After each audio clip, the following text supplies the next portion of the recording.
Earlier this year, on July 16th, US President Joe Biden visited Saudi Arabia.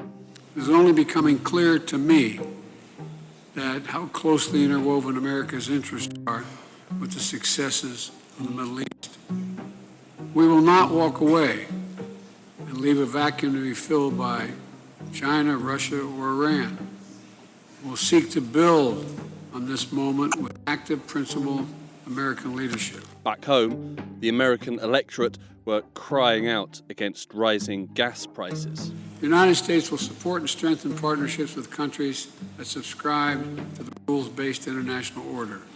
And we will make sure that those countries can defend themselves against foreign threats. Although not explicitly stated, it was widely understood that Biden had travelled to Riyadh hoping to persuade Saudi Crown Prince Mohammed bin Salman to increase oil production, ensuring lower prices at the pumps.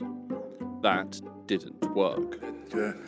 We have a message to relay to the whole world, a message of engaging, a message of moderation, but also a message of caution. On October 5th, Abdulaziz bin Salman, Saudi Arabia's energy minister, addressed a press conference in Vienna, where it was confirmed, in a surprise twist, that the energy cartel OPEC Plus would reduce daily oil production by 2 million barrels a day, ensuring that the cost of oil would remain high. The response from the US was immediate, and in the days that followed, visible cracks began to appear in US-Saudi relations.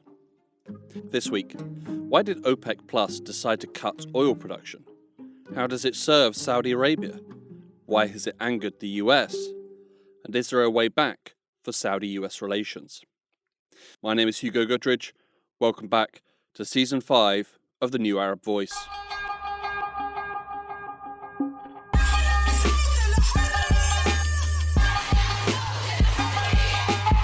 The Organization of Petroleum Exporting Countries, known as OPEC, is an intergovernmental organization of oil-producing nations. There are currently 13 member states in OPEC, including Iran, Iraq, Libya, Saudi Arabia, and the UAE. OPEC Plus adds a further 11, including Bahrain, Oman, Sudan, South Sudan, and Russia. While not official OPEC members, they do participate in the organization's initiatives, such as oil production cuts. Due to the control that OPEC wields over the international price of oil, they have been likened to a cartel. The OPEC Plus decision of October 5th was a shock to many. It was announced that they would cut production by 2 million barrels a day. Saudi Arabia's energy minister spoke with journalists following the OPEC Plus meeting. Our priority now is stabilizing market. Now, we could be accused of wanting to influence market in a negative way. That's everybody's prerogative. You and others will see how we conduct ourselves in the months to come. While the headline figure was a production cut of 2 million barrels a day, this does not inherently mean that there will be 2 million fewer barrels a day. The production cut will lower the daily production limit by 2 million. Therefore, all extracting countries that are not currently meeting their maximum daily allowance might not change their production levels at all. In true terms, analysts believe that the cut figure would be closer to around 1 million barrels per day, but could be as low as 600,000 barrels a day.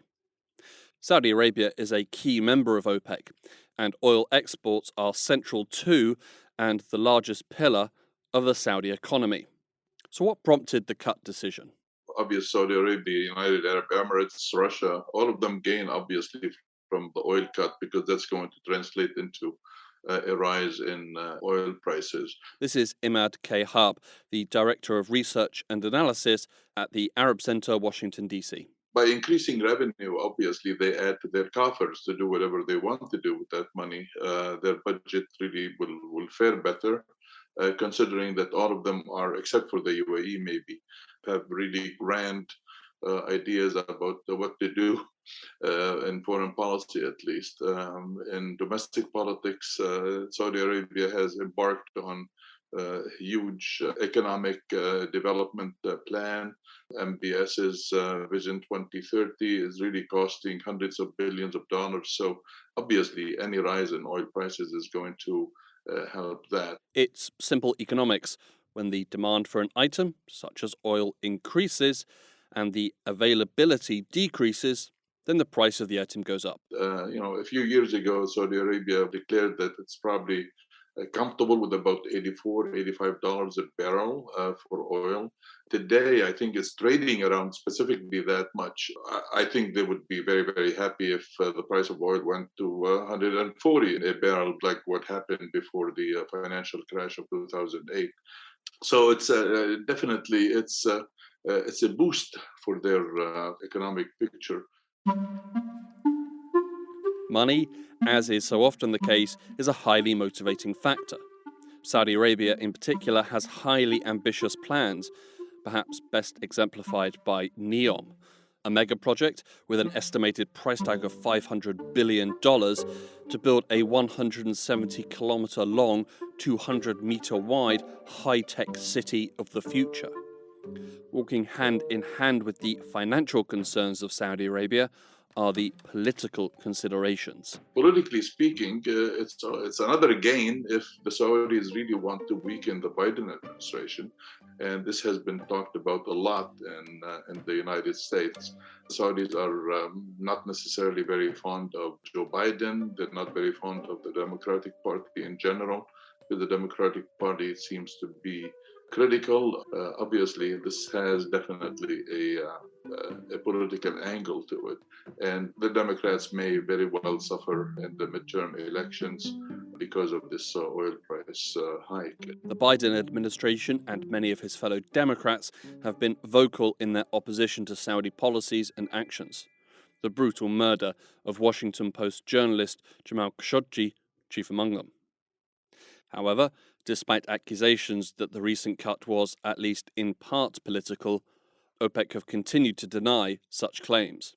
The UAE energy minister spoke to reporters on October 18th. The last decision was taken on the same approach. And I would like to reiterate that there is nothing political about any decision we take within OPEC. We come from different countries. As you know, we have 20 plus countries, and there is no way that politically all of them, they will agree on one thing. But despite that, this is a technical organization. I don't know if Saudi Arabia could have done anything else. I mean, Saudi Arabia has to look, and Russia and the UAE and Kuwait and all these guys have to look out for their financial well-being. Obviously, it's a sovereign decision. Obviously, nobody is disputing that. But all these sovereign decisions definitely have political angles. And it just happens that the decision to cut oil production, which will result in a rise in oil prices, is a political decision that's going to hurt the Biden administration. And it appears that specifically the principles of this decision, Saudi Arabia, Russia, and the UAE, are not on good terms with the Biden administration. So we really cannot neglect the political angle of this whole decision. The decision by OPEC to cut production could be viewed as a double win for Saudi Arabia. They ensure healthy oil revenues and annoy the US. But why are the US so annoyed? In 2020 and 2021, the US was a net exporter of oil, and like Saudi Arabia, stands to benefit from higher oil prices. And of the oil imported by the US from Saudi Arabia in 2021, that accounted for only 5% of all its imports. Part of the anger is certainly related to the price that US consumers will pay at the pumps. And the other part? The US concern is primarily about whether this is going to undercut the impact of sanctions against Russia, which are designed to limit Putin's ability to conduct the war in Ukraine. This is Joanne Cummings, Distinguished Senior Fellow on National Security at the Middle East Institute and former US diplomat. If oil prices go up and if Russia is able to make more money on the oil that they are still able to sell, they could use that money to fund their fight in Ukraine. Or, money being fungible, they can use the money to support people inside Russia. While not part of the core OPEC group, Russia is part of the OPEC Plus group and was involved in the recent decision to cut production, increasing prices. And the US were quick to tie together the increase in oil prices and the benefit that it could provide Russia. This was White House Press Secretary Karine Jean-Pierre speaking on October the 11th. Well, we believe by the decision that OPEC Plus made last week, there certainly are aligning themselves with Russia. And right now, this is not a time to be aligning with Russia, especially with this brutal, unprecedented war that they have started in Ukraine. And we have been very clear about that. Even with the price rise, it's still unclear how much Russia stands to gain. Russia is limited in the countries to which it can sell oil. And I believe right now it's mainly China and India. And I believe that they are buying it at a discounted price because they know they're the only ones buying it. They can put pressure on Russia and say, look, if you want us to take it, give us a cut. So whether reduced production causes a rise in the oil price is one question. Whether Russia is able to benefit from it is another question. But the American reaction is that this could provide money for Russia to continue its occupation, its invasion of Ukraine. If, as the US asserts, the recent OPEC Plus decision is an indication of Saudi Arabia's intention to move closer to Russia, what can the Gulf nation gain from such a partnership? Imad Harb again. Saudi Arabia, like all other countries, especially countries that live in dangerous neighborhoods, so to speak, and countries that feel that they are threatened or something, that they do not want to be dependent in their relationships and their foreign policy on one superpower, so to speak, like the Gulf countries and the United States. They really want to diversify. This is basically hedging in foreign policy. You want to hedge. You don't want to put all the eggs in one basket. So they went to Russia. Maybe they think that Russia may provide a better partner or something like that, or somebody to go to if things really sour with the United States. Perhaps not a terrible idea for Saudi Arabia. Sole strategic dependency on one foreign power does have its risks, but Riyadh probably shouldn't expect any large checks in the post. Economically speaking, I don't think that the Gulf countries can rely on Russia's economy, for instance. It's way too small to really, and today it's laden with a whole bunch of sanctions. So I don't think that economically they're going to really benefiting from Russia. The only economic benefit they're going to get from Russia is if they coordinate on oil policy, just like they did a few weeks ago with the oil cut. Historically speaking, the US has served as a security guarantor for Saudi Arabia, but this is unlikely to be a role that Russia could take. While they have proved brutally effective in Syria, when faced against an opponent who is sufficiently armed and capable of countering air power in particular, like they are currently experiencing in Ukraine, they have faltered repeatedly. Politically speaking, Russia is ostracized in the world. I mean, only autocratic regimes support what Russia is doing in Ukraine today. So I really, this is a very, very fraught relationship. I don't think that increasing relations with Russia is going to be in the long-term, the good long-term interests of Saudi Arabia. So Russia could be a partner for Saudi Arabia, but they are unlikely to be the partner. Russia has little to offer the Gulf nation, and with their current global standing, being friends with Moscow can tarnish your own brand. Furthermore, Saudi Arabia would be unlikely to be able to pull off the diplomatic gymnastics needed to balance the relationship with both the US and Russia, forcing them to pick one. Joanne Cummings.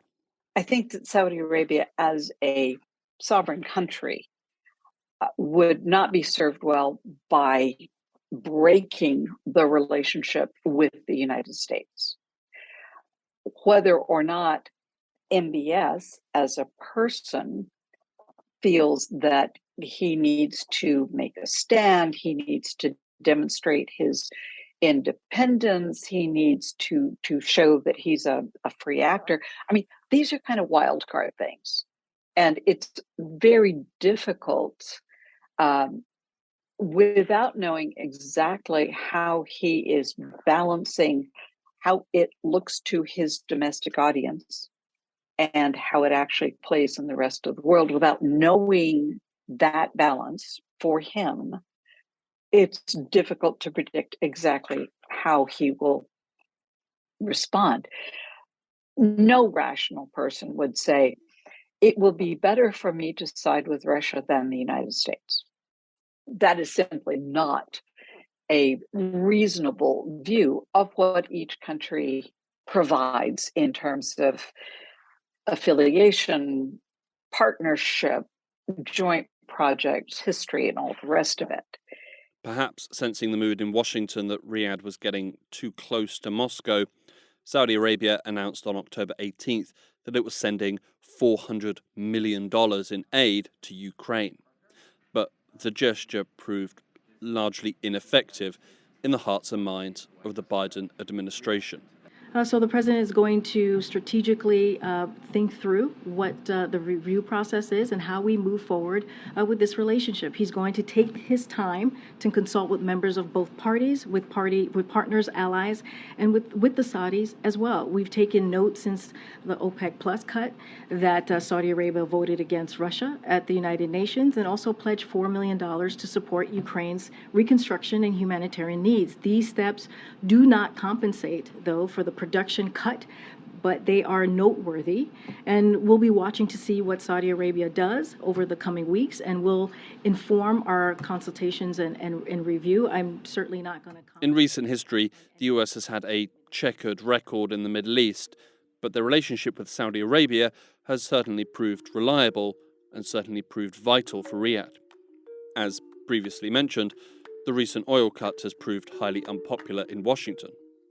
On October 18th, the No Oil Producing and Exporting Cartels Act, or NOPEC Act, was put forward for debate in the Senate by the US Senate Judiciary Committee.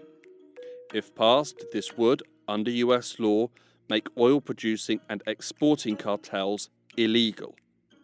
The fact that this bill has been approved for debate after first being proposed over 2 decades ago points to how serious Washington is taking the oil price rise.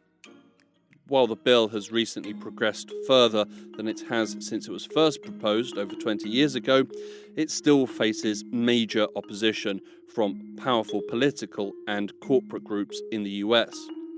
The passage of the bill remains very uncertain.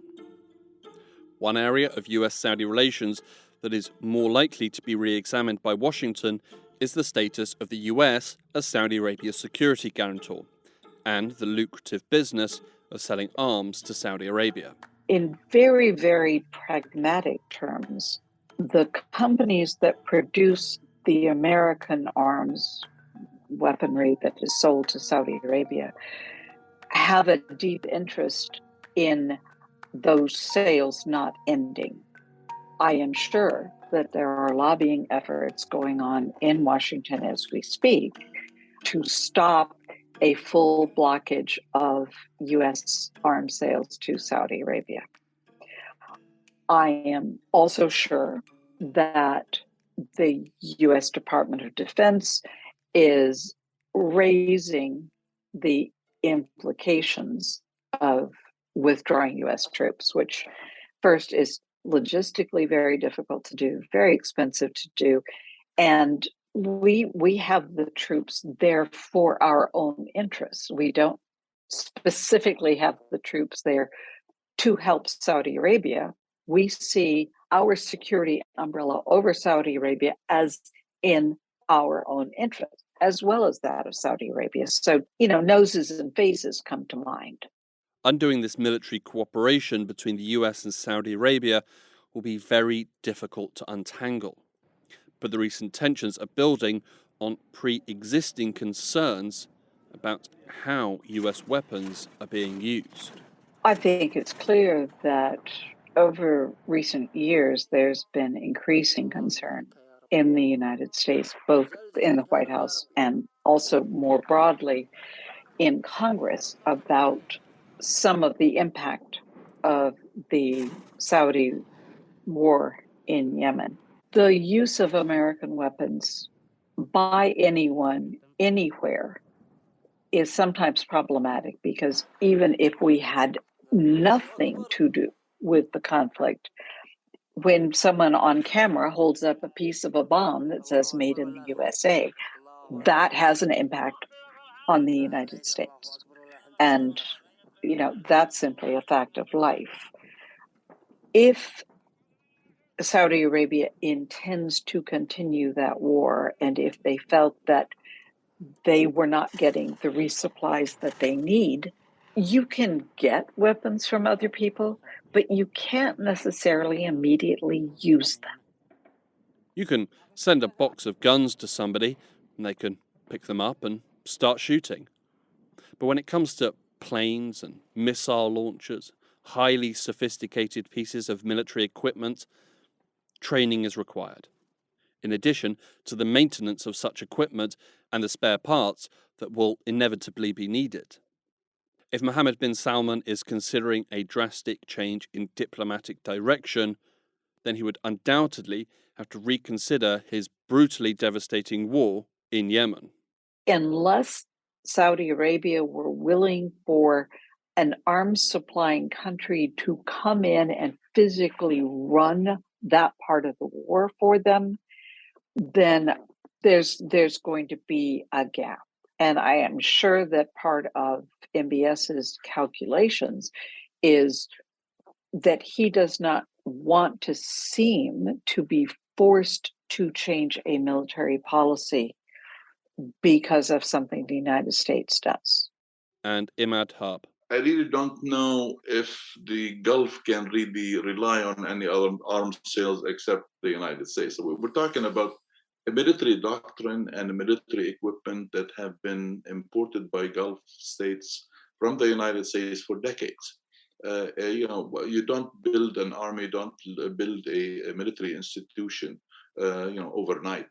This takes years and decades, and this is what's going on with Gulf military institutions. They cannot rely on anyone else except the United States. So, as far as the Gulfies are concerned, these are essential for their military standing, or sometimes even we can say their survival in the American political street, if you will. A lot of people here are saying, why are we still supporting Saudi Arabia in Yemen, or the UAE in Yemen, for that matter? And nobody is happy with the American role in Yemen. So the first thing to go will probably be that the United States will certainly, definitely stop anything that has to do with Yemen. So, and I don't think that's going to be really very helpful for the Saudi war effort. The recent oil price changes have added fuel to existing concerns. And the recent war of words has resulted in both sides assessing their relationship in a manner not seen for many years. In the United States, we tend to view our relations with other countries in a purely bilateral way. It is about us and them. And we think that it's totally natural for the United States, of course, being a major world player, to have a whole range of priorities and concerns and red lines, if you want to put it that way. But we don't necessarily think about those factors in the other country. So Saudi Arabia obviously is looking at the United States in terms of this relationship, but it's also looking at how it's going to play in terms of Gulf dynamics, in terms of its ability to diversify its international connections, in terms of, in the case of MBS, his domestic audience. And let's not forget, that is of concern to him. So I don't think that we've got a breakdown. I don't think we're going to have a breakdown. But I do think that this is, since the murder of Khashoggi, I think this is the first case where a very public, we see this in different ways and we are criticizing each other, has taken place. I'm not sure that's a bad thing. Does the United States want to lose the strategic import of Saudi Arabia? I doubt that is something that the Biden administration or any other administration is interested in. They do not want to lose Saudi Arabia for strategic reasons. They don't want somebody else to come and be the hegemon, so to speak, of the area. This is international strategic thinking 101. I don't think that the relationship has deteriorated in such a way that they're going to lose each other. It's not going to be that way. But definitely things are just tense, and the price is way, way too high if things don't get fixed up quickly.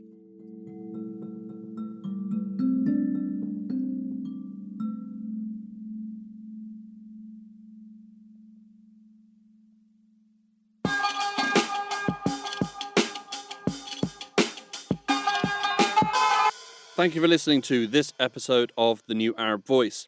It was written and produced by me, Hugo Goodridge, and our theme music was by Omar El Fil. The New Arab Voice will be back next week. Until then, you can find all our previous episodes on all major podcast platforms. You can also check out our Instagram page and Twitter account, both at The New Arab Voice, for additional content. You can subscribe to the podcast so you never miss an episode, and you can also rate and review, which helps us spread the word. Don't forget to follow The New Arab on Facebook, Twitter, and Instagram for all the latest news from the region.